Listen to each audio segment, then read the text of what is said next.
बिस्मिल्लाहिर्रहमानिर्रहीम। अस्सलामुअलैकुम गाइस, कैसे हो आप सब? ठीक हो? आप सबको मेरी तरफ से तमाम अहले इस्लाम को ईद उल अज़हा बहुत बहुत मुबारक हो। अल्लाह पाक आप सबको ऐसी हज़ारों ईदें देखना और मनाना नसीब करे। आमीन सुम्मा आमीन। गाइस चले आते हैं अब हम अपनी रेसिपी की तरफ। आज हम बनाएंगे नमकीन गोश्त। मटन गोश्त बना रहे हैं हम नमकीन। तो नमकीन गोश्त बनाते हैं तो देखते हैं हमें ना किन किन चीज़ों की ज़रूरत है। मेरे पास ये दोनों डिब्बों में मटन गोश्त है, ठीक है ना, मटन है। और इनके लिए मुझे चाहिए हल्दी, काली मिर्च, नमक और लहसुन, प्याज, अदरक। तो चलो अब मैं गोश्त साफ़ करूं। लो जी, अब आते हैं हम अपनी रेसिपी की तरफ। मटन मैंने धो के रख लिया। बिस्मिल्लाहिर्रहमानिर्रहीम। अच्छा, एक बात और थी गाइस, मैंने आपको ये बताना था कि अगर ये जब बनाते हैं ना नमकीन गोश्त, अगर इसमें थोड़ा सा ये रोगन डाल दिया जाए ना तो ये बहुत ही मज़े का बनता है। बस हल्का सा, ज़्यादा नहीं, हड्डी वाला गोश्त हो तो बहुत ही मज़े का बनता है। ये ट्राई ज़रूर कीजिएगा, क्योंकि ईद है खैर से तो सालन तो इतना खाया ही नहीं जाता। तो मैंने कहा चलो नमकीन गोश्त बनाते हैं, तो आप भी ट्राई कीजिएगा। और ईद कैसी गुजरी आप सबकी? अल्लाह का शुक्र है, अच्छी गुजरी है।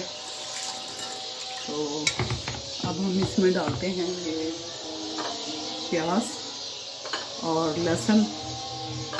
अदरक को मैंने छोटे छोटे कट लगा लिए। ये मैंने अदरक को छोटे छोटे कट लगा लिए थे। तो अदरक को रखते हैं। अब आते हैं हम डालते हैं इसमें काली मिर्च, हल्दी और नमक। नमक मैं थोड़ा सा हल्का रखूँगी क्योंकि हम लोग नमक बहुत कम खाते हैं। तो अब इसमें डालूँगी पानी।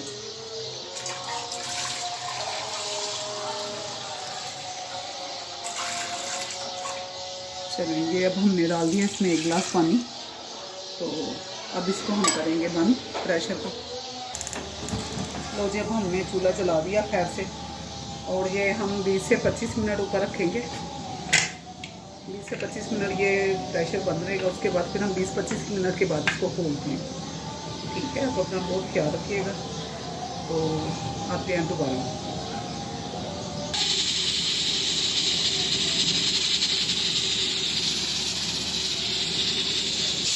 अब हमारे 25 मिनट पूरे हो गए खैर से। तो अब हम प्रेशर खोलें।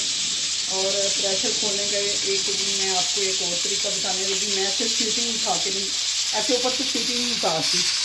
मेरा खोलने का ये तरीका है कि इसको यहाँ पे रखा और ऊपर से पानी खोल दिया तो 1 मिनट भी नहीं लगेगा और खैर से गैस ख़त्म हो जाएगी। भाप ये ले, भाप ख़त्म हो गई।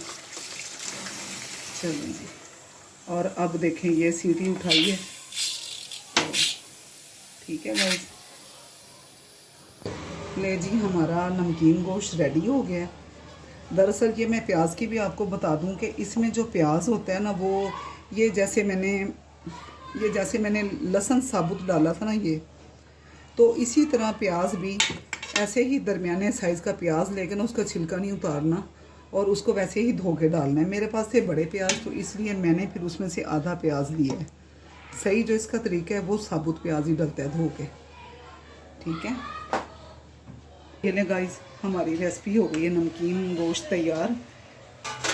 पकाएं और खाएं, ईद मनाएं और कमेंट्स में बताइए कि ये कैसी बनी है। अल्लाह हाफिज़।